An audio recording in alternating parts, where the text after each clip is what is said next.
Olá, pessoal, sejam todos mais que bem-vindos.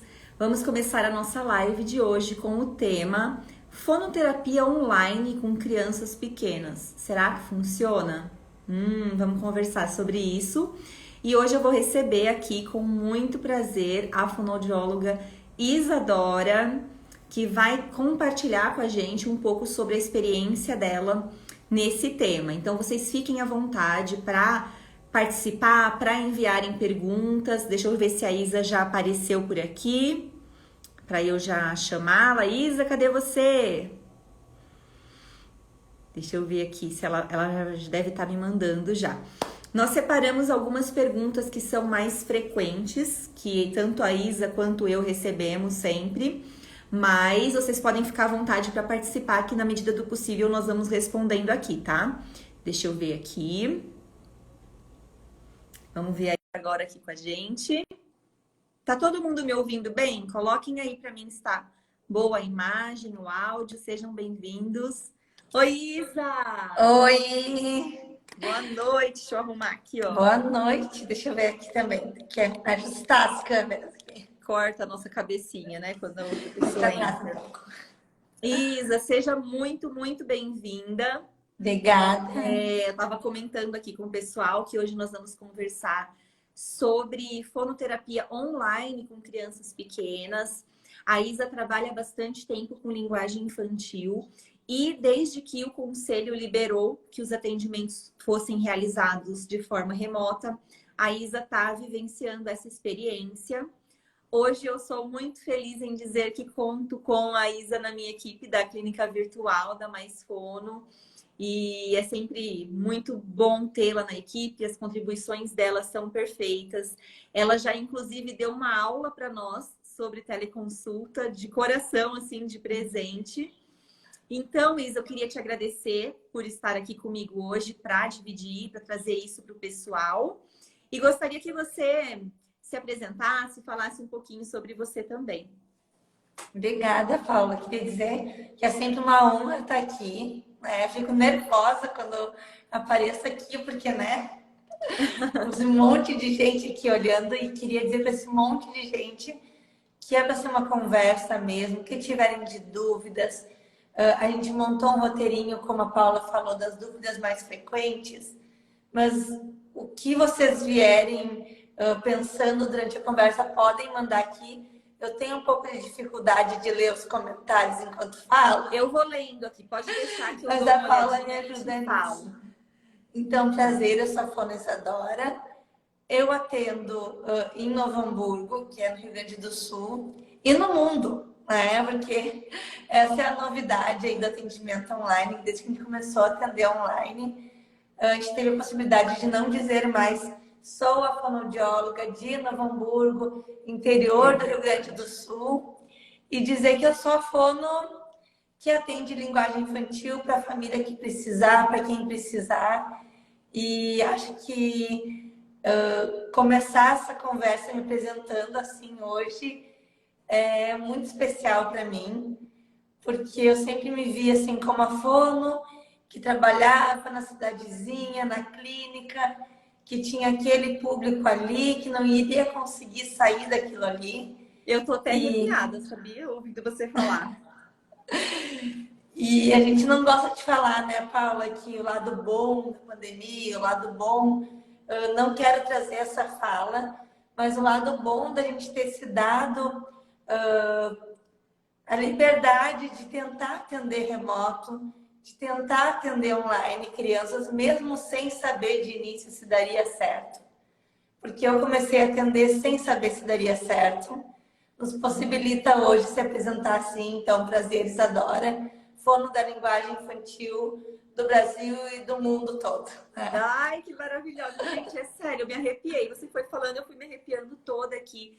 Porque é verdade, a gente agora tem essa possibilidade. E não só nós, enquanto profissionais, ganhamos com isso, mas a fonoaudiologia enquanto classe. Porque, embora nós já tenhamos muito reconhecimento, ainda existe muito a se conquistar. E eu acho que essa quebra de barreira, da gente não precisar mais ser a fono da cidadezinha, do interior, mas ser a fono que está disponível aí para o mundo, ajuda também a gente a crescer como classe e a divulgar a importância da nossa profissão, né? Amei essa apresentação que você fez e essa reflexão acerca da possibilidade do atendimento remoto. Isa, então já vou começar. Ó, como a Isa falou, podem colocando perguntas, eu vou lendo aqui para passar para ela.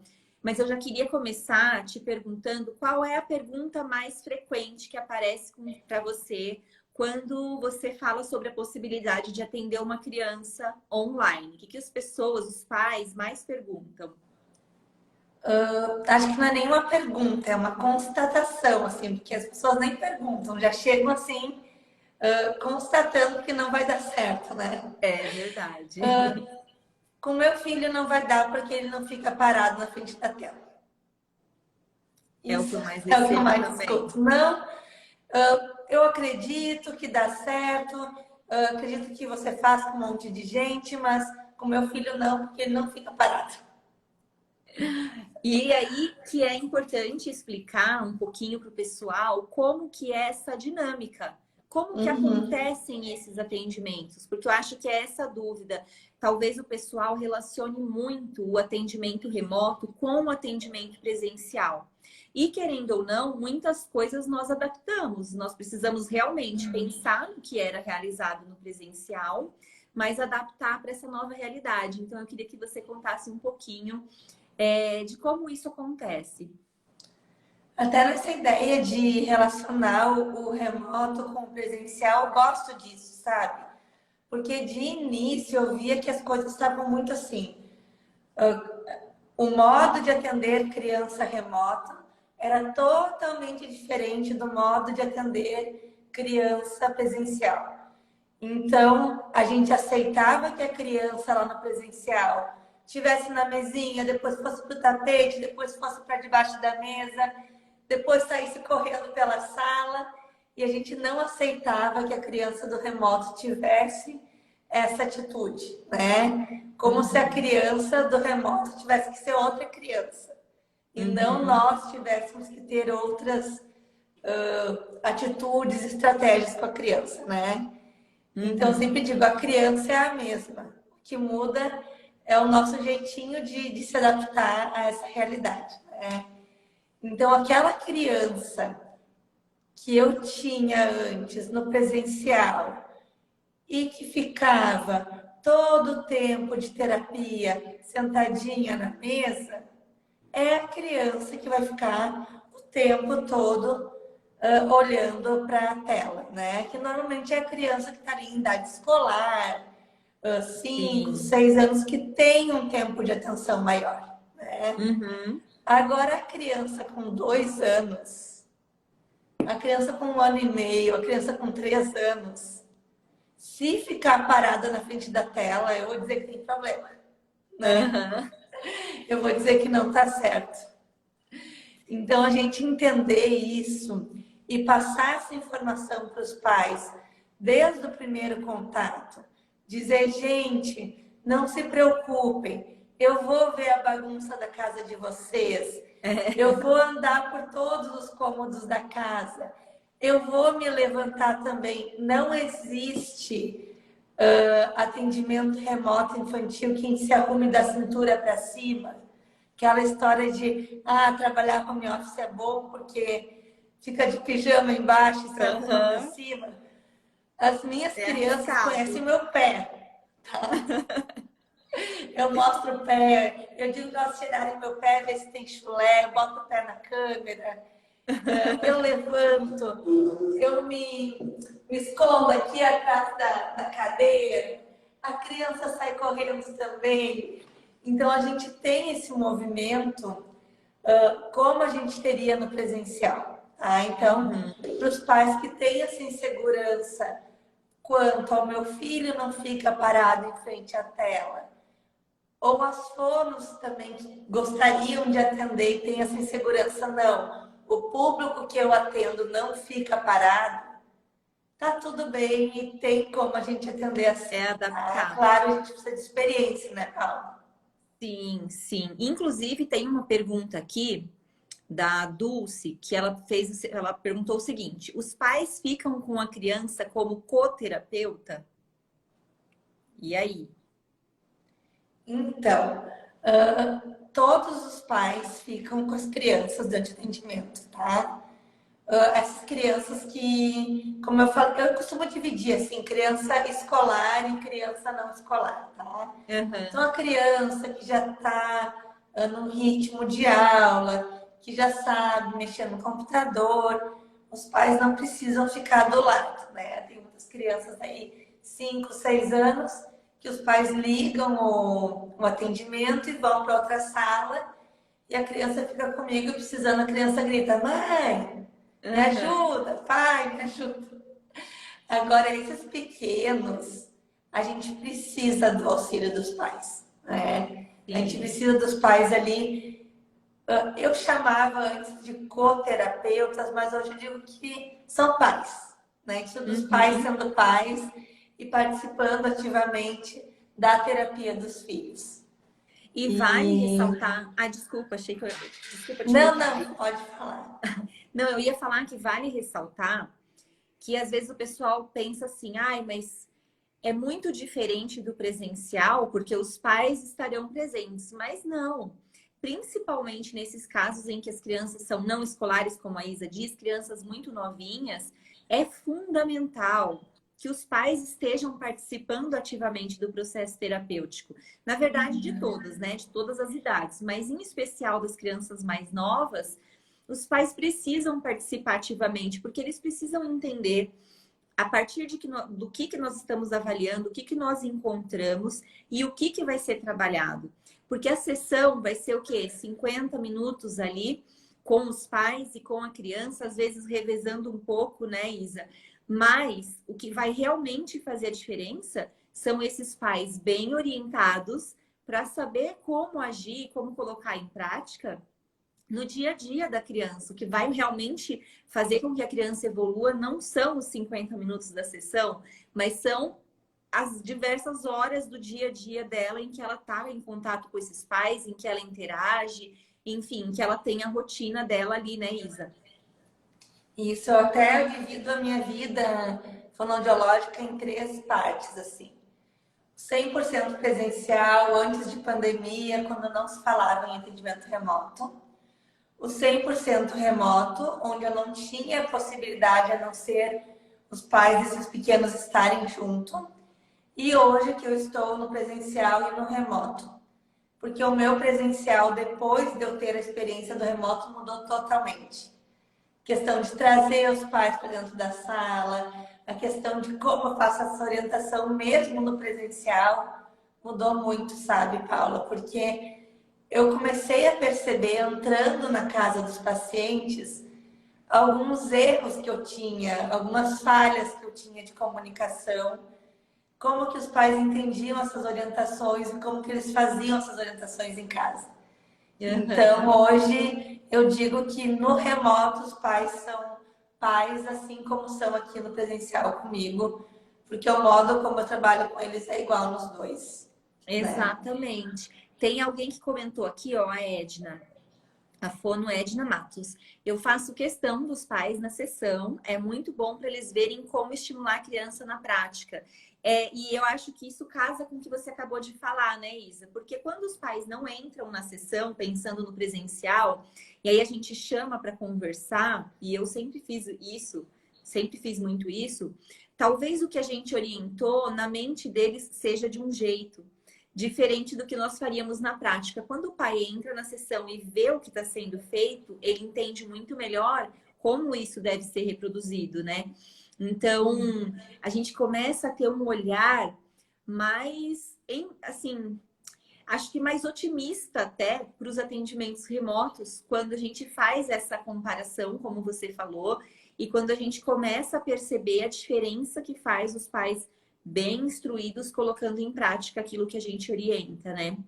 E por falar em orientação, uma das perguntas que nós listamos aqui, eu tô olhando para o lado porque eu deixei anotadinho aqui no meu computador, foi: atendimento remoto não é intervenção, é só orientação? Será que é isso mesmo? É só orientar? Será?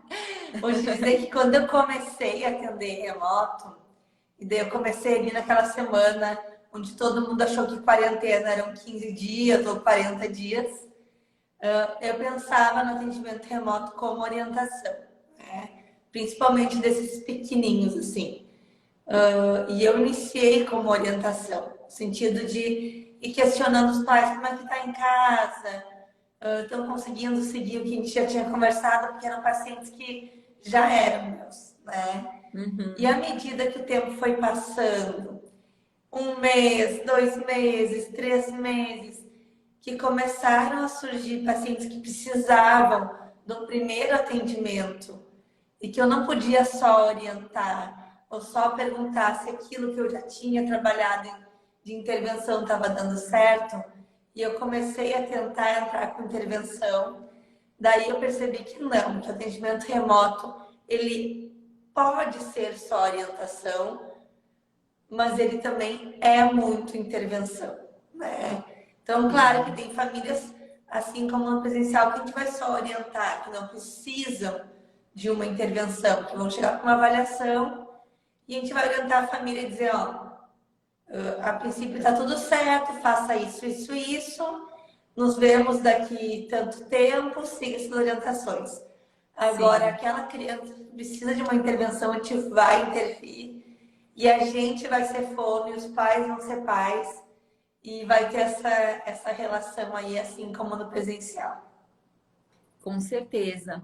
Inclusive, Isa, eu acho que dentre as possibilidades que o atendimento remoto trouxe, foi também um benefício muito grande para brasileiros que moram fora do país. E aí, pensando nessa questão de intervenção que você trouxe, isso tem sido muito recorrente. Às vezes são pais brasileiros que estão com uma criança pequena do outro lado do mundo, onde eles não encontram um fonoaudiólogo que fale português ou que atenda o que eles precisam, e o único recurso é quem está aqui atendendo remoto do Brasil para acolher essa família e para intervir de fato, né?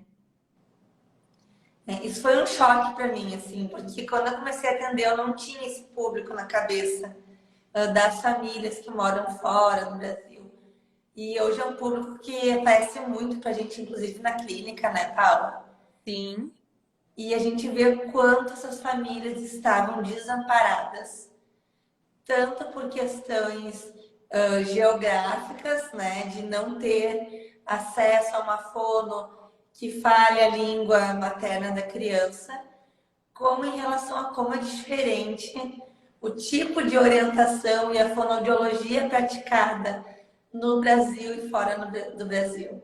é verdade. Isso foi até pauta da nossa última reunião, porque assim, gente, vocês não têm noção do quanto nós fomos brasileiros. Somos maravilhosos, porque o tipo de assistência que a gente encontra aqui, que nós damos para as pessoas, não existe do outro lado, sabe? E muitos países, inclusive, eles nem atendem, manda esperar até 4, 5 anos e fica aquela criança criando aquela bola de neve de coisas no desenvolvimento que ela poderia, né, receber intervenção.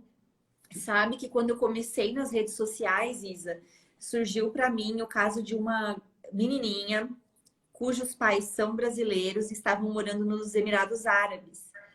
E aí eu fiz uma orientação online para essa mãe, mas eu não podia na época fazer avaliação, intervenção, porque não era permitido pelo conselho.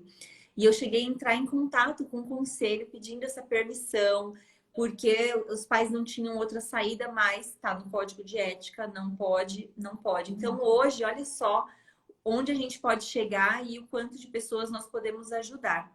Teve uma pergunta aqui que eu acho que eu não vou conseguir voltar, mas eu me lembro, não lembro quem que colocou. Ah, consegui aqui. Foi a Juzi. Como são as avaliações remotas? Se nós podemos comentar um pouco. Eu vou comentar um pouquinho, Isa, e depois você complementa com a sua experiência, tá? Vou confessar para vocês, eu sempre falo isso. A ideia da clínica virtual e a dinâmica da clínica foi algo que me tirou 100% da zona de conforto. Porque não existe, simplesmente não existem, né? Ou não existiam, agora já tem todo mundo compartilhando a experiência, orientações do conselho e tal. Da Sociedade Brasileira de Fono também trouxeram muitas orientações. Mas até então, a gente não tinha, assim, estudos, avaliações prontas para que a gente pudesse aplicar de forma remota, procedimentos já prontos para que a gente pudesse usar nessa modalidade. Então, o que eu fiz quando nós começamos a clínica foi tentar adaptar ao máximo o que nós temos de ferramentas, até validadas ou cientificamente reconhecidas, e trazer para essa versão. Então, eu peguei, por exemplo, para o desenvolvimento de linguagem infantil, eu montei todo um protocolo adaptado adaptados de vários protocolos que já existem, para que a gente consiga saber orientar os pais do que eles precisam filmar da criança e enviar para nós, para que a gente consiga avaliar. Porque o que estava acontecendo muito no início era, nós pedíamos vídeo para os pais, até orientávamos, né, sobre como gravar e tal, e os pais mandavam vídeos que a gente não conseguia observar muita coisa do desenvolvimento da criança. Já teve pai que mandou sequência de story, assim, e a gente não conseguia observar.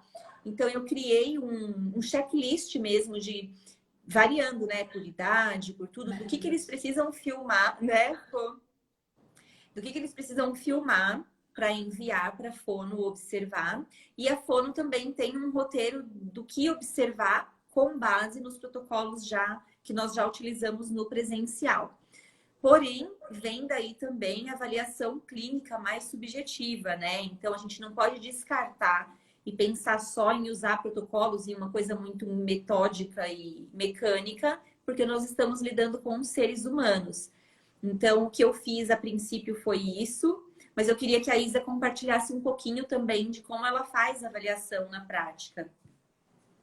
Então, essa questão da avaliação para mim é a parte mais difícil, justamente pelo que a Paula falou, que a gente depende dos pais gravando algumas coisas e a gente tem um jeito de aplicar os testes, e às vezes algumas coisas que a gente não pode falar para os pais, porque a gente sabe que pai não é fono, pai não é o coterapeuta, ele sempre vai dar uma pista para a criança, vai dar, né, vai querer levar para um lado ou para o outro, não adianta, né?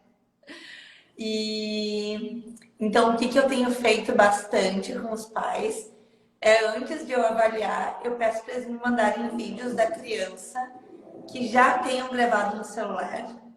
Vídeos assim, da festinha de aniversário da prima que filmou ali de qualquer jeito, sabe?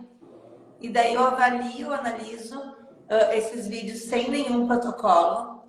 Eu vejo o que eu consigo pescar ali, do que realmente eu preciso avaliar. E daí eu precisando de alguma filmagem mais específica, eu peço poucas filmagens específicas para os pais. Porque é difícil mesmo. E se eu puder fazer isso de maneira síncrona, né? Que é quando a gente entra ao vivo e não o pai filmar e me mandar, eu tenho preferido também.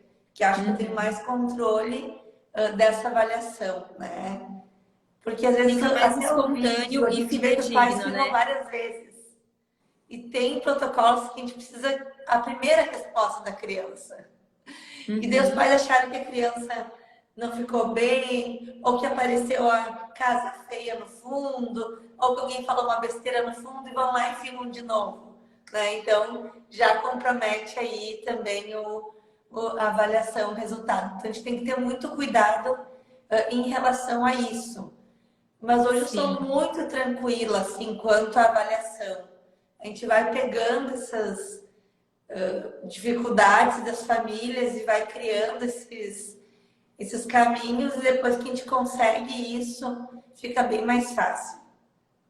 Então, eu concordo plenamente com você, e aí eu acho válido a gente reforçar aqui também que como esses protocolos não foram criados para avaliação na teleconsulta, no atendimento remoto, eu nem coloco como, por exemplo, apliquei este protocolo. Eu coloco que usei o protocolo como referência para fazer a avaliação. mas não dá para dizer que nós aplicamos o protocolo, por exemplo, a BFW, o ADL, porque a gente não tem a mesma condição do presencial. Porém, como a Isa mesma disse, a gente acaba entrando literalmente na casa das pessoas, né? Mesmo que por vídeo. E às vezes nós conseguimos observar coisas que no presencial nós não conseguíamos, porque a gente não estava ali presente no dia a dia dessa forma. Então, tudo tem os seus prós e contras.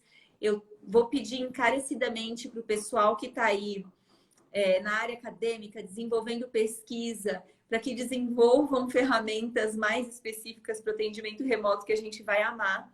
Mas enquanto nós não temos essas ferramentas, nós fazemos o melhor que nós podemos fazer dentro das possibilidades, dentro das ferramentas que a gente tem disponíveis hoje, né, Isa? Perfeito. E até foi legal tu falar essa questão de pessoal das universidades desenvolver pesquisas, validar esses protocolos para atendimento remoto, porque isso não havia um interesse, apesar de a gente estar há 2 anos aí atendendo remoto, de início não havia esse interesse, porque por muito tempo a gente pensou que o atendimento remoto era uma questão da pandemia, que era uma situação passageira, né?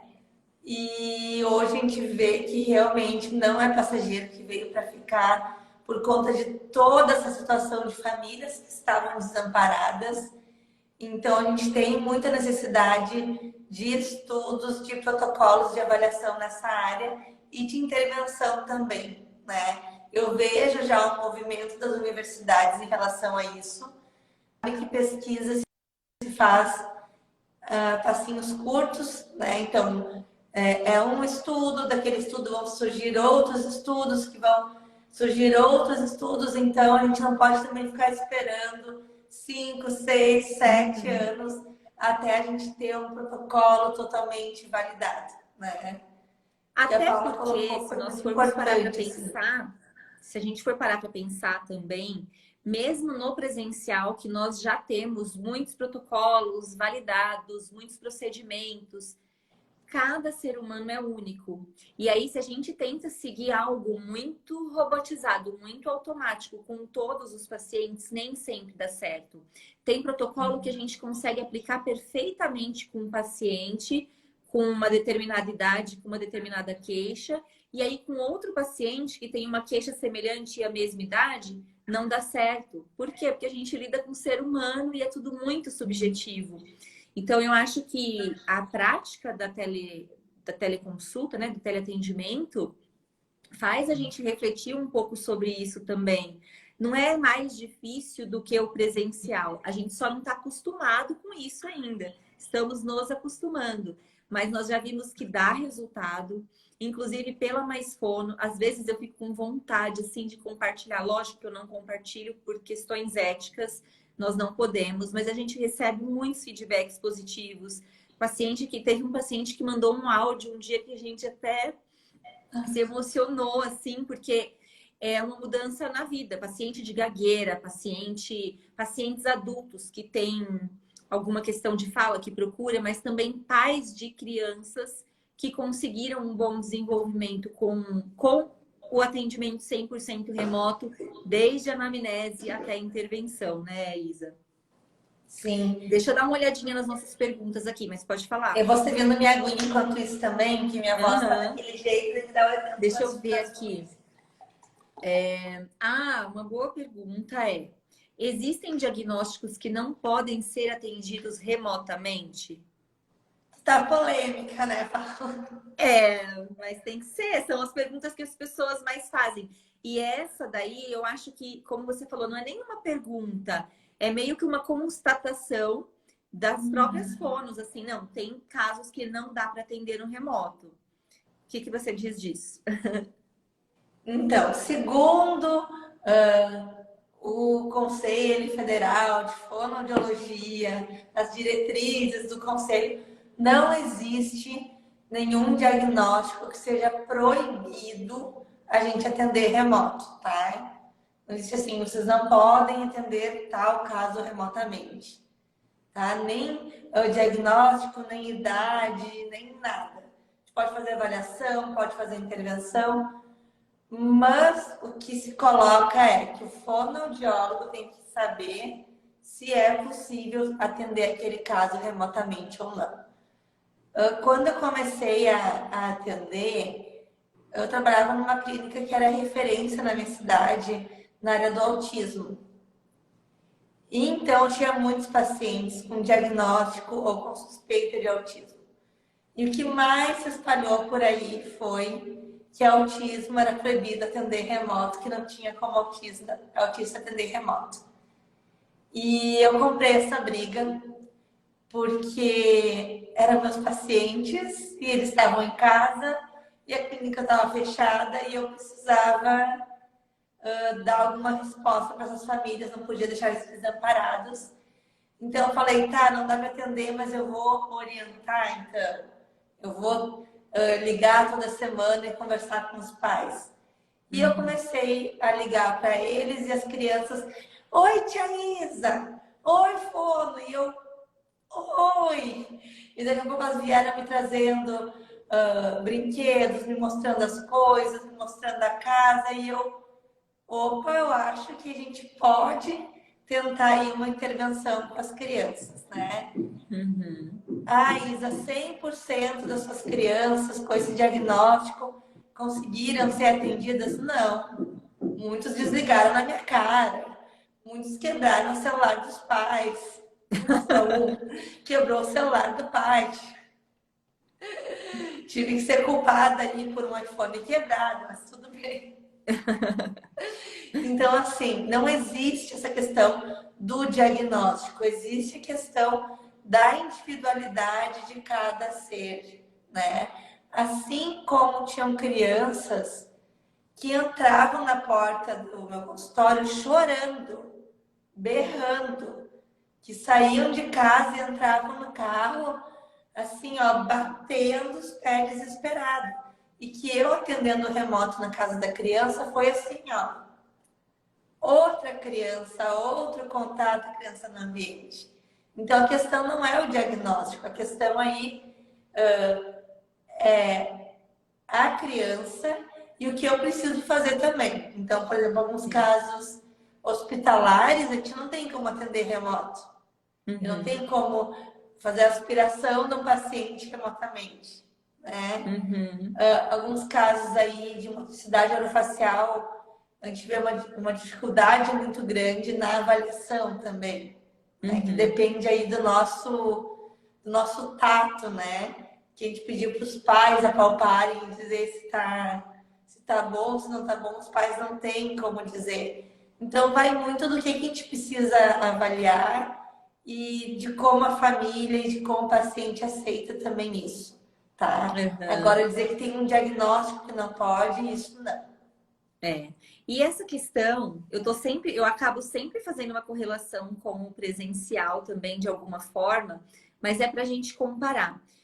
Essa questão do diagnóstico, de não ser um ultimato ali, pode, não pode ser atendido, serve também para a gente refletir sobre outro ponto. Eu recebo direto aqui no Instagram perguntas assim, como que eu trabalho um paciente com gagueira? Me passa exercícios para gagueira, me passa exercícios para criança com TEA, me passa exercícios. E aí eu gosto de falar exatamente isso que você falou. Não dá para pegar todas as pessoas com diagnóstico e colocar numa caixa.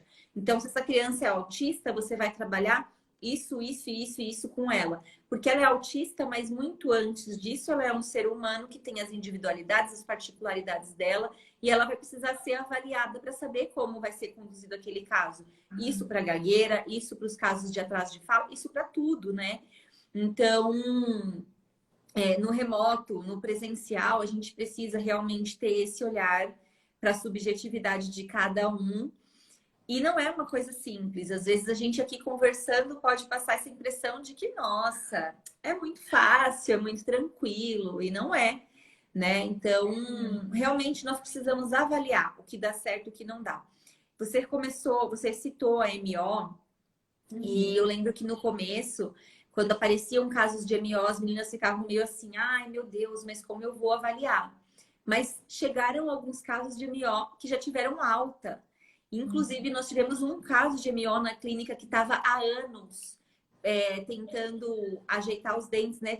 Fechar um diastema e não conseguia. E aí veio fazer a fono e conseguiu fechar. Acho que foi da Beatriz, inclusive. Conseguiu fechar, conseguiu dar alta. Então, varia muito de caso para caso. Vai ter caso de MO que você não vai conseguir avaliar da maneira que deveria e vai acabar encaminhando para o presencial. Então, a gente precisa desenvolvendo esse feeling de saber até onde vai o nosso limite, né? O limite que a gente consegue de intervenção ou não.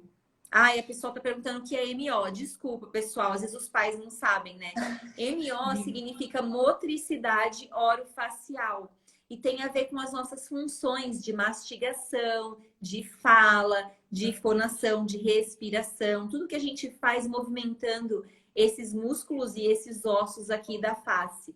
Então, quando existe algum tipo de alteração nesse sentido, pode prejudicar a arcada dentária, pode prejudicar a pronúncia dos sons da fala, e aí a fono precisa trabalhar como se fosse uma academia de ginástica, todas essas funções para a pessoa conseguir desenvolver.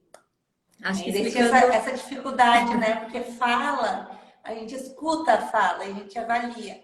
Agora, os músculos, na avaliação presencial, a gente tem muito o toque, a gente precisa tocar, encostar, medir. Então, é essa questão aí da MO, da motricidade orofacial, no atendimento remoto.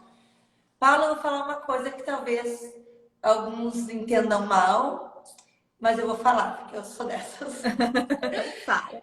Eu sou da opinião que antes feito do que perfeito, né? Então, assim, se puder ser perfeito, faremos perfeito. Se tiver a oportunidade de eu encaminhar o paciente para o presencial e esse caso ser um caso que se adapta melhor ao presencial, eu vou encaminhar para o presencial. Agora, essas famílias que estão morando longe, essas famílias que estão em cidades que não têm fonoaudiólogo, nem pelo município, nem em particular, essas famílias que estão há anos esperando, eu vou dizer que eu não vou atender porque é difícil, que eu não vou saber exatamente como está o músculo da criança. Não. Sabe? Então, eu acho que tem muito isso também. O teleatendimento nos possibilitou chegar em famílias que não tinham o mínimo de assistência fonoaudiológica, né? Sim. Então, a gente tem que medir isso também, né? Eu vou completar a sua frase. Antes feito do que perfeito, mas não de qualquer jeito. Então, a gente vai entregar o nosso melhor dentro das ferramentas e das possibilidades que nós temos para isso, né? A perfeccionista dentro de mim não gosta muito dessa frase, mas eu entendi perfeitamente o que você quis dizer e concordo com você. Por isso que eu completo. Antes feito do que perfeito, mas não de qualquer jeito. A gente com certeza vai sempre oferecer o nosso melhor dentro das possibilidades e dentro do que o paciente precisa, né? Hoje mesmo, antes da gente entrar na live, a gente estava no grupo ali da Clínica Mais Fono, quebrando a cabeça, porque a gente está com um caso que nem é paciente ainda da clínica. Super desafiador. Surgiu uma demanda e a gente está discutindo. A gente vai atender, não vai ser perfeito, mas se a gente não atender, tem como alguém fazer melhor? Então a gente está aí nessa discussão e quebrando a cabeça e pensando na melhor maneira de entregar algo para essa família que está precisando.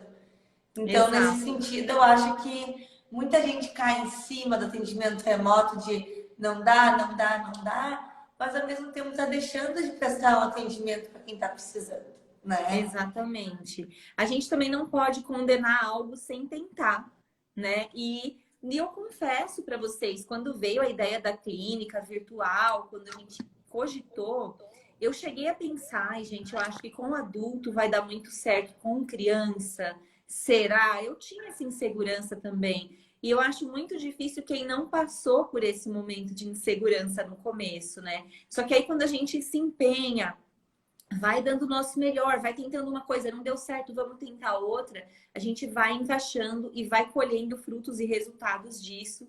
E aí isso traz a motivação. Agora, se eu nem tento, se eu nem... Ah, não deu certo. Se eu já condeno sem tentar, aí não dá, né?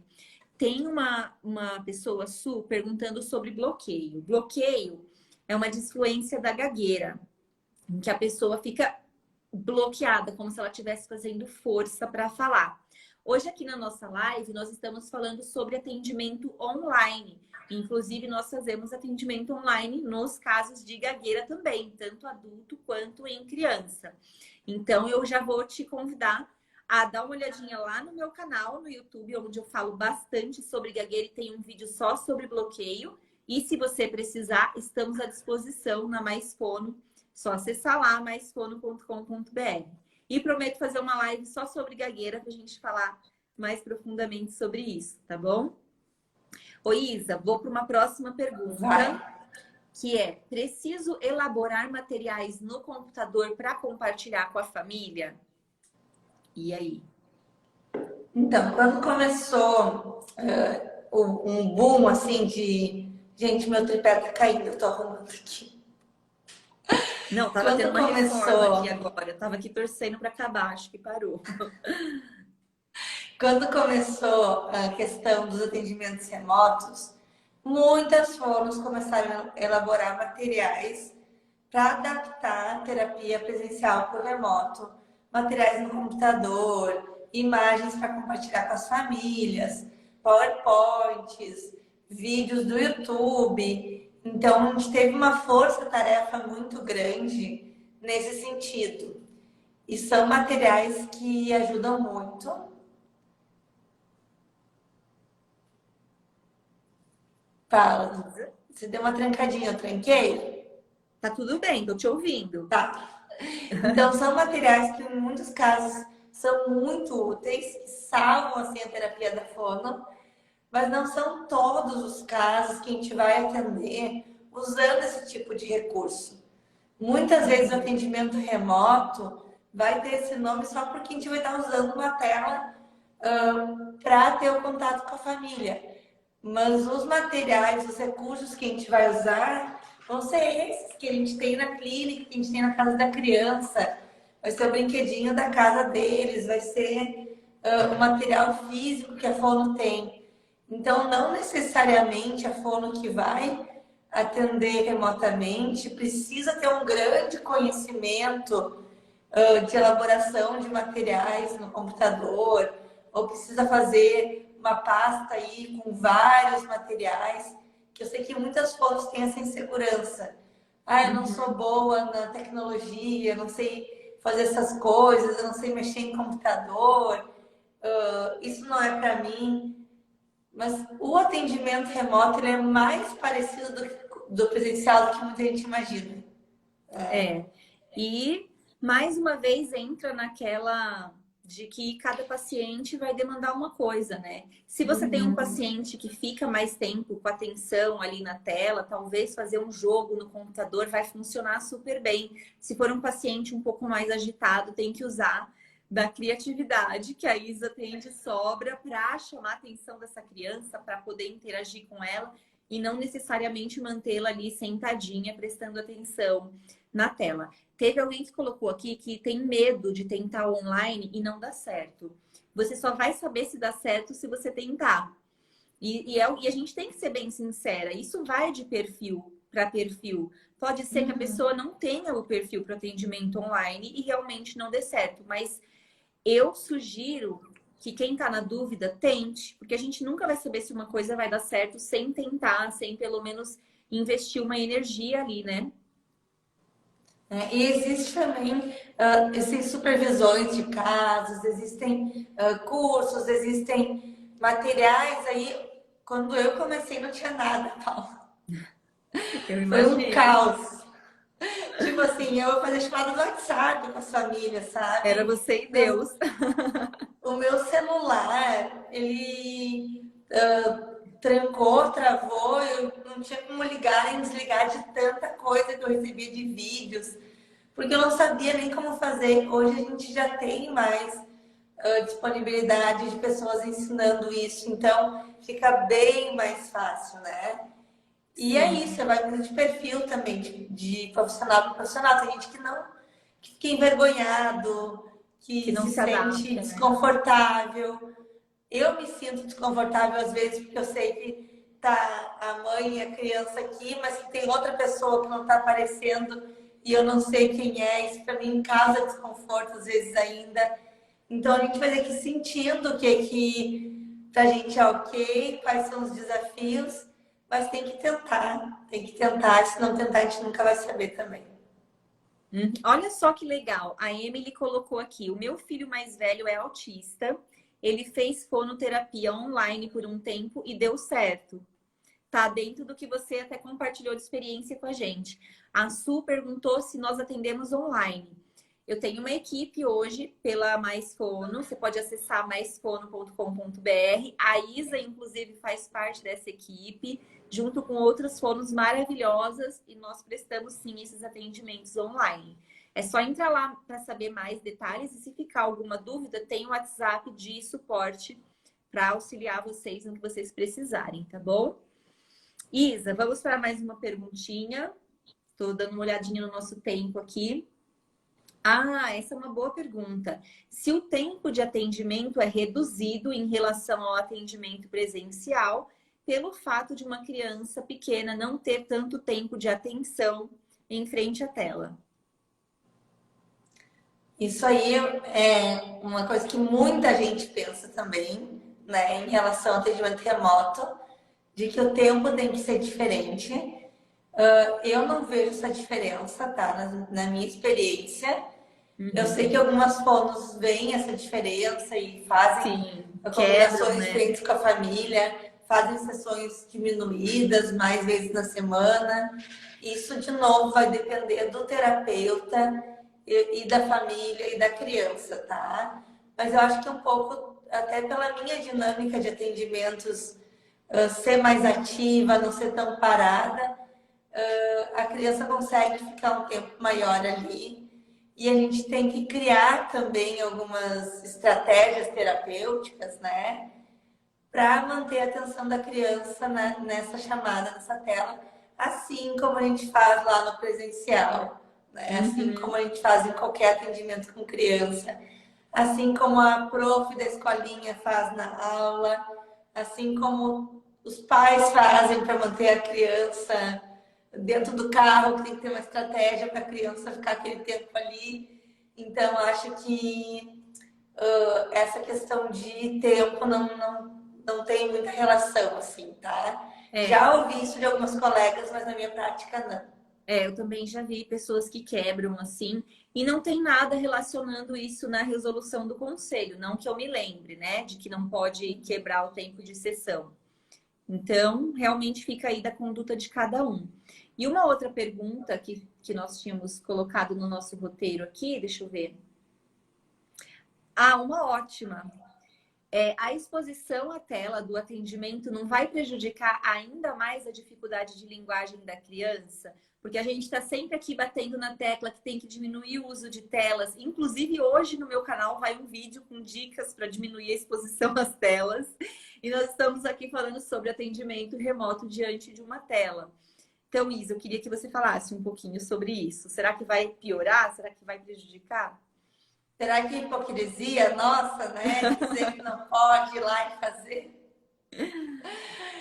Esses dias, uma fono que eu sigo, Paula Moura, Dicas da Fono, Ah, até postou um vídeo falando sobre ai, foi isso, mesmo. sobre o que atrapalha a exposição das telas, né? Qual que é o efeito das telas no desenvolvimento da criança?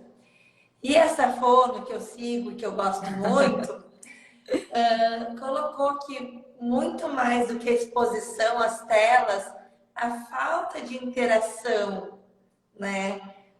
A falta de comunicação que ocorre com a criança enquanto ela está exposta a essas telas é o que prejudica muito, né? Sim. E a gente dá de exemplo de quando, na nossa época, no nosso tempo, que a gente tinha exposição às telas. Eu Aham. assistia a TV Globinho. Eu Nossa, acordava, na eu TV, não acordava e ia quero no nem falar o que eu sofá. assistia, porque a TV Globinho já era, tipo, acho que adolescentinha, eu não assistia a TV Globinho. Não, eu sou mais nova. Mas eu assistia a TV Globinho e não tive problema nenhum de fala, sabe?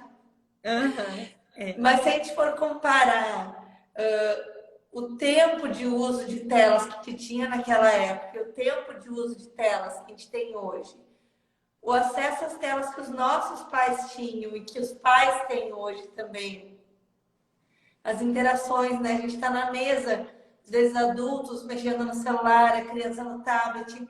Então, isso que é prejudicial, né? E Uhum, também hoje a gente tem estudos muito mais avançados na área do marketing, na área de como fazer um desenho animado e que fazem as telas serem muito mais hipnotizantes do que naquela época, assim, né? Então hoje uhum. a gente pega um desenho muito bobo e atrás daquele desenho muito bobo tem muito estudo em relação às luzes que vão estar soltando ali, a frequência dos sons. A gente acha que não, mas é tudo muito pensado para a criança ficar naquilo ali, né? Então, Uhum. hoje as telas são muito mais prejudiciais do que antigamente. E esses Diferente estímulos, da tela aqui da tia Isa, que isso que eu ia falar. mostra o pé para a criança cheirar o pé da tia Isa e dizer se tem chulé ou não. Era isso que eu ia colocar. É diferente de uma tela que você vai interagir com outra pessoa. Inclusive, eu sei que a Sociedade de Pediatria recomenda 0 telas até os 2 anos. Eu acho, leigamente, no sentido de achismo mesmo, não estou falando com referência científica agora, que isso é uma forma de prevenir que as crianças fiquem muitas horas a fio, porque se falar assim, pode 1 horinha, passa 2, entendeu? Do que realmente ser prejudicial no sentido de você fazer uma chamada de vídeo para o avô e para a avó que está longe.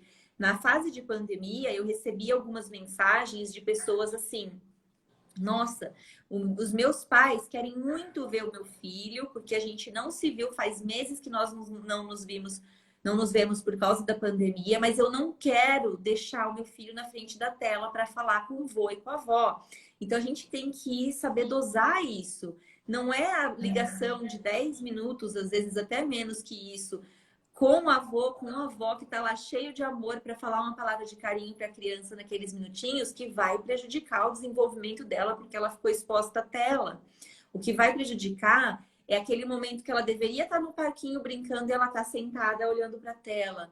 É aquele momento que ela está na fila do mercado, que seja, em que seria o momento de tédio para ela criar algo para fazer enquanto espera, e aí ela está na frente da tela, vendo esses desenhos que já são feitos realmente para hipnotizar a criança, como a Isa falou. Agora, numa sessão terapêutica, numa conversa com o avô, com a avó, que ela não vê há alguns meses, gente, isso não vai causar atraso de fala, isso não vai prejudicar o desenvolvimento da criança. É o excesso e a substituição da interação pela tela que vai fazer com que a criança realmente apresente dificuldades no desenvolvimento. Então, a gente tem que ter bom senso para fazer essas escolhas e, com certeza, uma sessão terapêutica não é o que vai fazer, pelo contrário, né? É o que vai promover mais desenvolvimento ali. Isa, e nós estamos quase acabando agora, e eu queria que você falasse um pouquinho sobre o seu curso. Ele está aberto, o curso de teleconsulta? Então, é só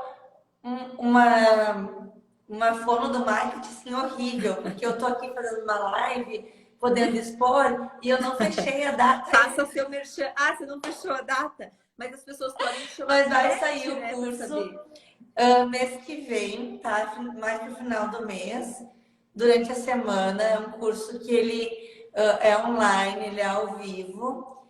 E é o curso que eu dei para a equipe da Paula, que ela comentou antes, Maravilhoso. onde eu trago um pouco da parte do que pode, o que não pode, como é para fonos, tá? Não é para pais. O que pode, o que não pode, as plataformas, como liga o computador, essa questão assim. mas também trazendo um pouco do raciocínio clínico, que eu acho que é o diferencial do curso, que não vou dizer que não tem nenhum, mas eu não vi ainda nenhum curso de teleatendimento que traga esse raciocínio clínico. E eu gosto muito de fazer ele ao vivo, por essa questão de a gente poder ter fonos ali dizendo: ah, eu tô atendendo tal paciente, Isa, como é que tu faz isso? Será que tem como avaliar essa criança? Será que tem como intervir nesse caso? Então, ser uma troca mesmo ali entre os colegas. Abriremos datas, tá? Eu vou estar divulgando no meu perfil essa Já semana comecem a ainda. seguir a Isa para vocês acompanharem. Isso aí. E eu marco a Paula quando tiver o curso aberto para ela repostar. Pode marcar, porque ó, nós fizemos Para ela me ajudar aí também. Tá? pela clínica, foi maravilhoso, porque a Isa é muito criativa.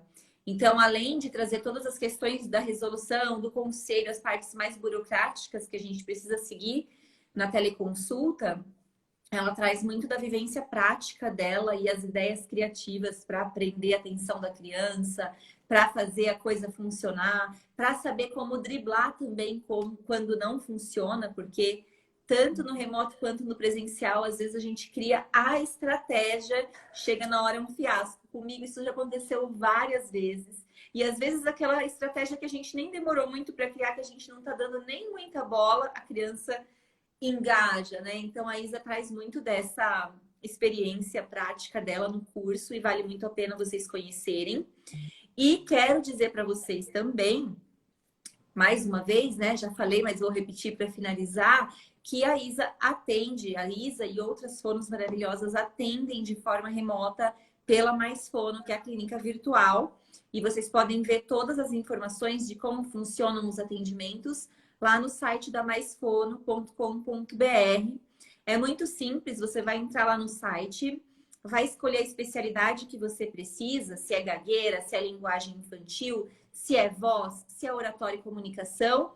E aí, escolhendo a especialidade, vai aparecer as fonos que atendem dentro dessa especialidade. E aí você pode escolher a fono, vai aparecer os horários que essa fono tem disponíveis ainda, você escolhe e consegue agendar sua consulta, simples assim, né? E quero agradecer todo mundo, todos vocês que estiveram com a gente aqui, que participaram da live, que mandaram perguntas, comentários. Muito obrigada pela presença de vocês. E quero... tá perguntando se atende criança de outro estado. Atendemos crianças do mundo inteiro, não só de outro estado, né? Quero agradecer também a Isa pela disponibilidade de estar aqui batendo esse papo com a gente e pela disponibilidade de sempre, que você sempre está muito disponível para essas trocas, para essas conversas. E te agradecer também por estar fazendo parte da nossa equipe. É um grande prazer ter você nela. Obrigada e continuem me botando à disposição aqui, tanto para a equipe quanto para fonos que estejam assistindo e queiram tirar alguma dúvida no direct. Às vezes a gente não pode comentar algumas coisas aqui, né? Sim. Mas a gente pode discutir entre colegas, então fico à disposição aí também para essas colegas que estão querendo atender e estão com medo. Muito bom. Vou só finalizar respondendo a pergunta da Rosana aqui. Ela perguntou se na clínica é só particular ou atende algum convênio. Nós não atendemos convênio, é só no particular. Porém, alguns convênios fazem reembolso para os pacientes. Então, você tem que ver lá no seu convênio se eles trabalham com reembolso. Se sim, você consegue fazer as sessões na clínica e a gente emite nota de todos os atendimentos. Alguns convênios pedem recibo, nós fazemos o recibo também. E aí você consegue ser reembolsada, tá bom? Pessoal, beijo, boa noite para vocês e muito obrigada por estarem aqui com a gente. Obrigada, boa noite. Tchau, tchau.